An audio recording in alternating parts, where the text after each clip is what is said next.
Well, right now, let's have a conversation. This has been a topic I've been hearing more and more about when it comes to farmers and looking at the ag economy and more.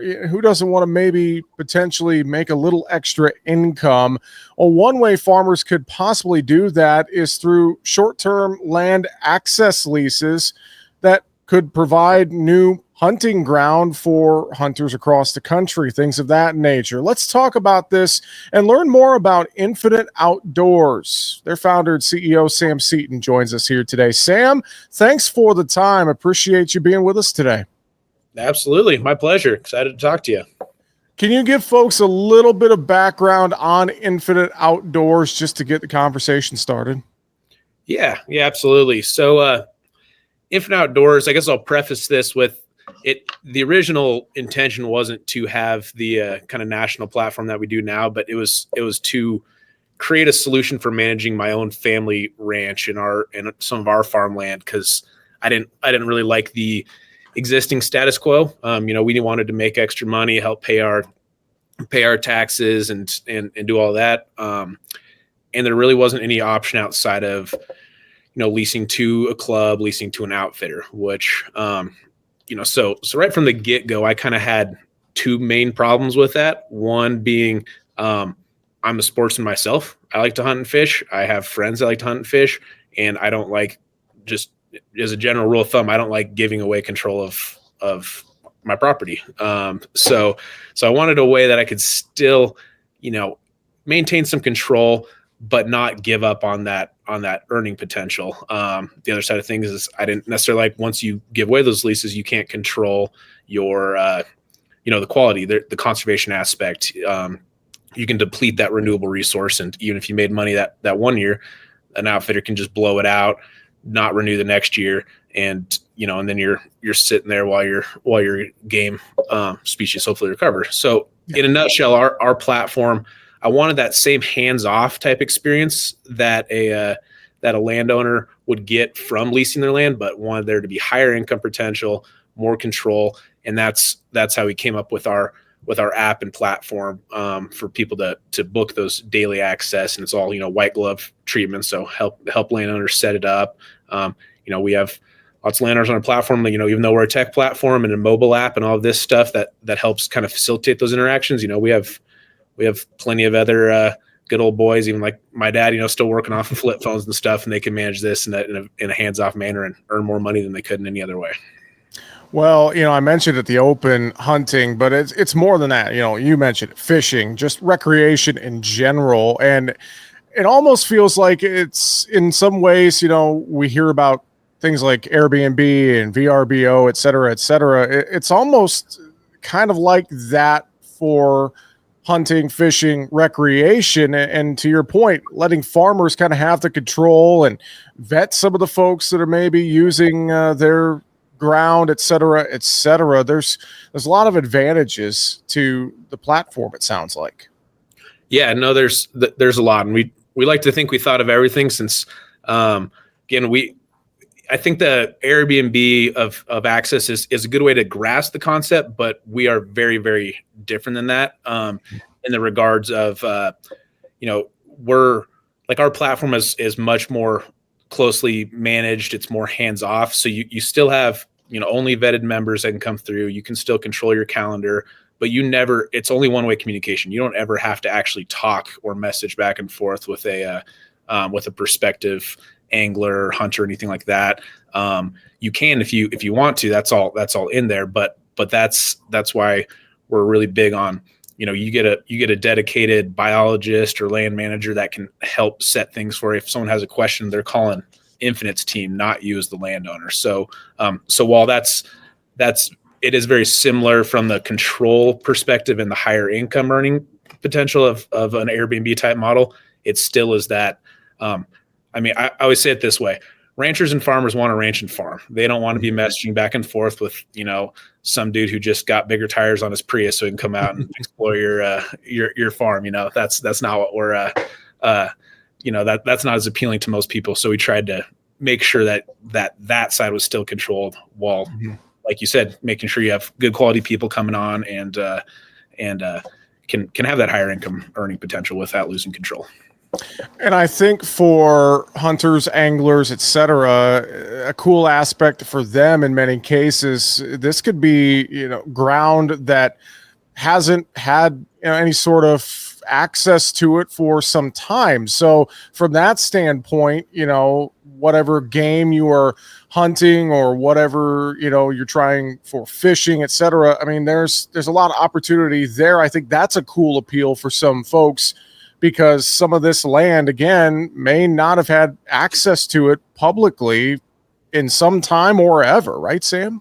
Yep. No, spot on. And and to expand on that, one great thing by our platform, because those hunters and fishermen are paying the landowner directly through the app, we can be a lot more restrictive, even if they've been hunted years and years, by having rest days and management plans, so the landowner can make more, it can get hunted less, create a better opportunity for the hunters and fishermen. The biggest thing that it probably did is created a whole new marketplace in that, you could as a sportsman, you could pay an outfitter, but then you got someone holding your hand the whole time. A lot of people know how to hunt and fish, but they don't want to pay the premium for having someone hold their hand while they're out there.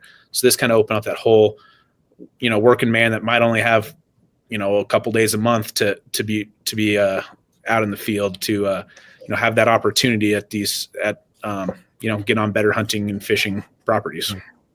Sam, talk a little bit about, you mentioned the app and the online platform and more for folks who want to get online or download the app.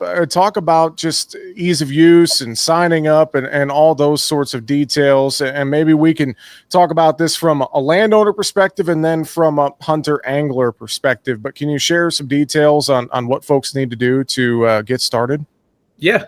So it's super easy from a landowner's perspective. You just go to our website, infiniteoutdoorsusa.com, and there's a tab that's for landowners that'll give you more information. And then at the bottom, there's you can submit a consultation request. So you can select your parcel where your land's at, put your address, a brief description.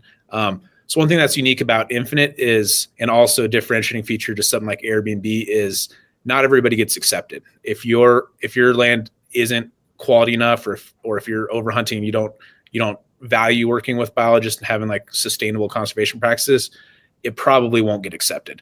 So that's why there's that first step. You put it in there, it gets reviewed by our team, and then they contact you. They figure out what you want, your values that you are looking for, how you want to manage it, and then they'll build out the entire initial template of your property listing, and it's super simple flow.